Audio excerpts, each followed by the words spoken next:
कभी भारत के जम्मू कश्मीर से धारा 370 हटाने पर पाकिस्तान का खुलकर साथ देने और जम्मू कश्मीर को लेकर भारत के खिलाफ दुष्प्रचार का हिस्सा बन बैठा मलेशिया लगता है अब कुछ ज़्यादा ही सुधर गया। मलेशिया न केवल सुधर गया है बल्कि अपनी उस गलती को भी मान रहा है जिसके कारण भारत और मलेशिया के रिश्ते लगभग टूट से गए थे। दरअसल मलेशिया के पूर्व प्रधानमंत्री महातिर मोहम्मद ने माना है कि कश्मीर पर उनकी टिप्पणी के कारण भारत के साथ उनके देश के रिश्तों में तनाव आया। उन्होंने ये भी कहा कि उनके नेतृत्व के दौरान कश्मीर के अलावा दोनों देशों के बीच संबंध बहुत अच्छे रहे।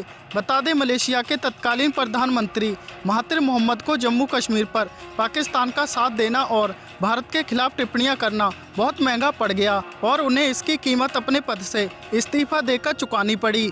मगर महातिर एक समय में दुनिया के सबसे लंबे वक्त तक सेवा देने वाले निर्वाचित नेता थे, मगर अब वह नई पार्टी का गठन कर सत्ता में फिर वापसी करने की कोशिश में लगे हैं। फिलहाल मलेशिया में मोइनुद्दीन यासीन की सरकार है, जिन्होंने अब तक भारत, पाकिस्तान और जम्मू कश्मीर को लेकर कोई भी टिप्पणी नहीं की है। महातिर के हवाले से WION समाचार चैनल ने कहा है कि भारत के साथ रिश्तों में तनाव कश्मीर पर मेरी टिप्पणी के कारण हुआ।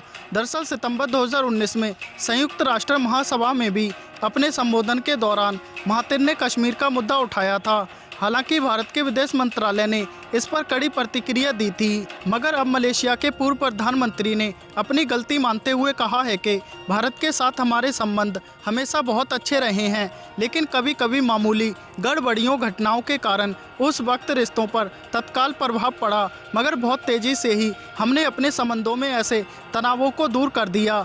तो वहीं महातिर मोहम्मद ने भारतीय प्रधानमंत्री मोदी की तारीफ करते हुए कहा है कि प्रधानमंत्री मोदी उन वैश्विक नेताओं में शामिल हैं जो मेरे दूसरी बार प्रधानमंत्री बनने पर सबसे पहले मिले थे। महातिर ने कहा कि जाहिर तौर पर हम बहुत वक्त पहले मिले थे, मैं भूल गया था। इसके अलावा एक सवाल के जवाब में महातिर ने कहा कि हम हमेशा अच्छे रिश्ते रखना चाहते हैं, भले ही भारत का प्रधानमंत्री कोई भी हो। जो भी भारत का प्रधानमंत्री होता है हम उससे अच्छे संबंध बनाते हैं। जब उनसे पूछा गया क्या प्रधानमंत्री मोदी के नेतृत्व में भारत वैश्विक शक्ति के तौर पर उभर रहा है, तो महातिर ने न केवल बेझिझक हाँ कहा बल्कि ये भी कहा कि मोदी की घरेलू नीतियाँ भारत के पूर्व की सरकारों से भिन्न हैं। उन्होंने कहा कि भारत एक धर्मनिरपेक्ष राष्ट्र रहा है।